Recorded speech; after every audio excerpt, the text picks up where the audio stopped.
everyone. Today I'll be teaching all about the Brachistochrone problem. And Brachistochrone just means the shortest time in Greek.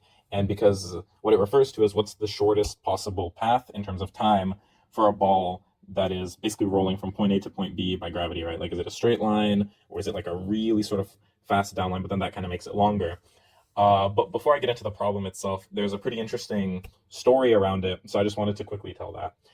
So back in the day, mathematicians wanted to flex on each other, to prove that they were the smartest. And so they would create challenging problems and be like, look, I can solve this, but you can't. So this guy here who I have displayed, Johann Bernoulli, Bernoulli's like a pretty famous last name in science. You think of the Bernoulli equation and stuff. But the thing is, that's his brother Jacob. And so he wants to get out of his brother's shadow. And so he posts, and I quote, I, Johann Bernoulli, address the most brilliant mathematicians in the world. Nothing is more attractive to intelligent people than an honest, challenging problem whose possible solution will bestow fame and remain as a lasting monument. Following the example set by Pascal, Fermat, etc., I hope to gain gratitude of the whole scientific community by placing the finest mathematicians of our time a problem which will test their methods and the strength of their intellect. If someone communicates to me the solution of the proposed problem, I shall publicly declare him worthy of praise. So you can see this guy, he's just like talking with like mad ego. He's like, yeah. But the other sort of secondary reason is he essentially wants to get Newton to solve this problem. And part of the reason is he has a good friend, Leibniz, and Leibniz has like beef with Newton because he says that Newton stole the concept of calculus from him. And at this point, Newton is actually retired and he's just warden of the mint. But they're hoping that by posting this, they're going to get him to unretire and maybe like send in a wrong solution or have to recognize that Bernoulli is super smart. Now, what's kind of funny is that the solution that Bernoulli has is actually technically wrong, and it took him 2 weeks to solve this.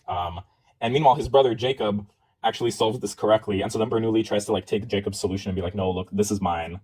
But Newton eventually he hears of the problem and he comes back from work, and so he decides to pull an all-nighter and he solves the problem and he sends in his solution anonymously. But as the story goes, when Bernoulli sees the solution, he says, "I recognize the lion by his claw," what is referring to Newton. And what's interesting, the last sort of interesting thing about the Brachistochrone problem is that this problem will actually inspire Euler in 30 years, who's going to be doing his PhD under Bernoulli, and he's going to publish Calculus of Variations. And the thing is, Calculus of Variations actually makes this problem pretty easy to solve. So with all this backstory out of the way, let's do the problem. Okay, so we have points A and B, and under the influence of gravity, a marble is going to roll down, and we just want to minimize the time for which the marble is going to roll. And so we're going to set up an integral I that's going to represent the total amount of time taken. This is just from 0 to t in terms of dt, but start solving this. We're going to set up the integral from point A to B, and we're going to have ds, which is the infinitesimal length along the path, and v, which is the velocity. So in order to solve this, we're going to have to plug in for both v and ds. Now, v, it's pretty simple. It's just using conservation of energy because the ball is going to conserve energy. And so it's just potential energy, kinetic energy, and we get that v is equal to the square root of 2gy.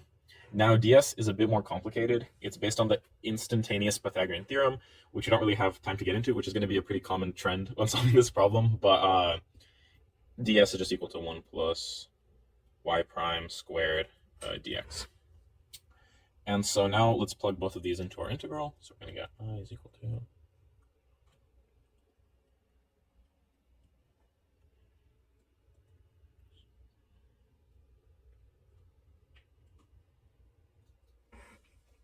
and now we can also just simplify this integral by taking out the constants and simplifying inside the integral. The integral there.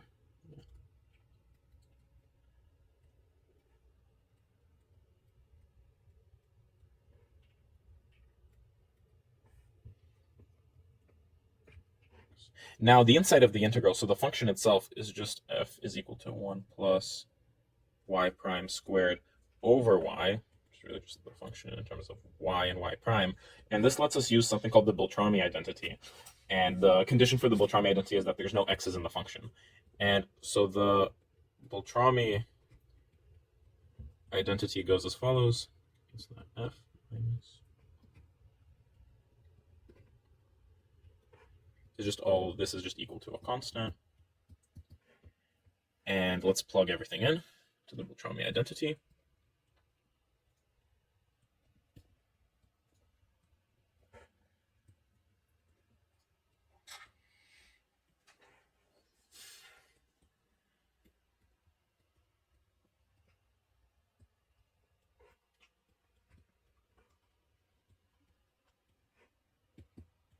equal to c. And by doing quite a lot of algebra, which again we don't really have time for right now, we can actually just simplify this expression to dy over dx is equal to the square root of c1 minus y over y. And this is actually something that we can in fact integrate. So let's separate the x and the y. Now the x part is really easy to integrate, but the y part is going to prove to be a bit more challenging.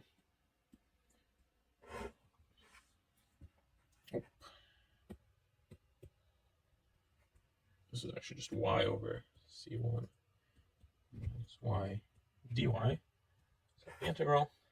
Now, in order to solve this integral, we're going to substitute in a trig identity for y and use another constant. And then we're also going to be able to, using that, go ahead and substitute for dy.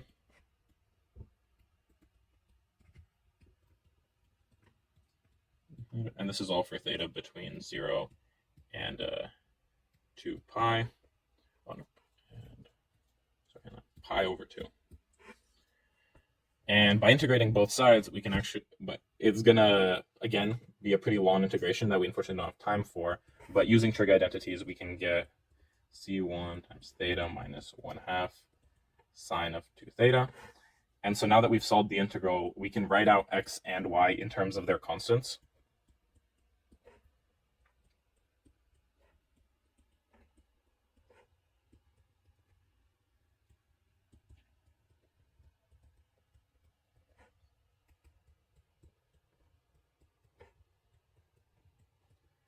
So what this x and y sort of expressions are is that these are actually equations for a cycloid, and the constants c1 and c2 are just the boundary conditions, which is just essentially our starting points and our ending point. That's what determines these constants.